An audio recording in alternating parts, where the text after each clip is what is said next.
Hi there, it's Steph at the Bead Shop here. I am here to talk today about International Beading Week, which formerly was known as National Beading Week. So that only goes to show how much it's grown in just the few years that it's been running. It's set up by the Beadworkers Guild, who want to try and encourage loads more people to get into beading, which would be a great thing. People just don't realise how wonderful beading is. They get a bit scared by what looks like complicated projects, which, like anything, if you break them down into small steps, is actually very, very doable.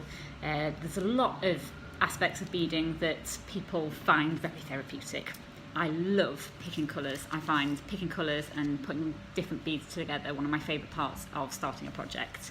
Obviously I enjoy the beading part of it as well, but once you've actually got all your beads there and you get going with your beading, it is just very therapeutic and time just sort of slips away, very relaxing.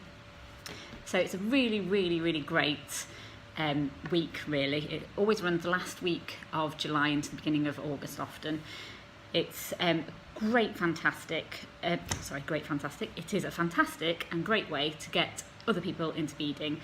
I know a lot of my beaders here who either come to workshops or bead group have a lot of creative friends, and it's a perfect time to get perhaps those creative people into a bit of beading. Also, some holidays coming up around the corner, so kids actually find that they pick up patterns like this very easy.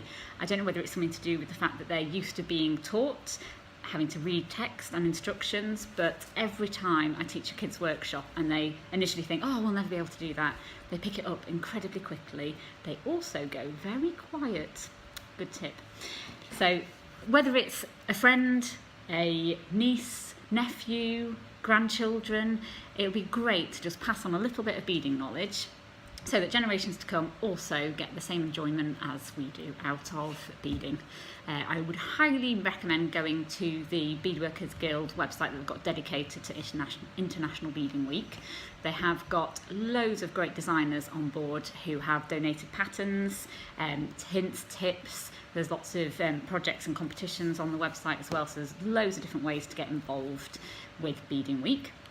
We're going to be holding an event here on the Saturday the 4th of August. We're going to have a bit of a bead and biscuit afternoon, so I'm going to encourage people to bring projects along that they can work on, or if they want to go onto the International Beading Week website, they can have a look at the projects and patterns that are on there, and maybe that's a perfect time to try something that you perhaps feel a little bit out of your comfort zone, or just something that just appeals to you. Bring along your pattern and your beads, and I'm going to be here on hand so I can help with any slight queries, issues with tension, or just a bit of help along the way. So that's the Saturday the 4th of August, probably in the afternoon from 2 o'clock. We're also going to have some cake. So we're just going to have a small selection of cakes, probably homemade by the girls here, that are going to raise a bit of money towards the Porcelain Tea Party, so that's the Cats Protection charity, which is all quite dear to our hearts here, given that we collectively own a lot of cats. But yeah, so if you have any questions about International Beading Week or our event, please do let us know.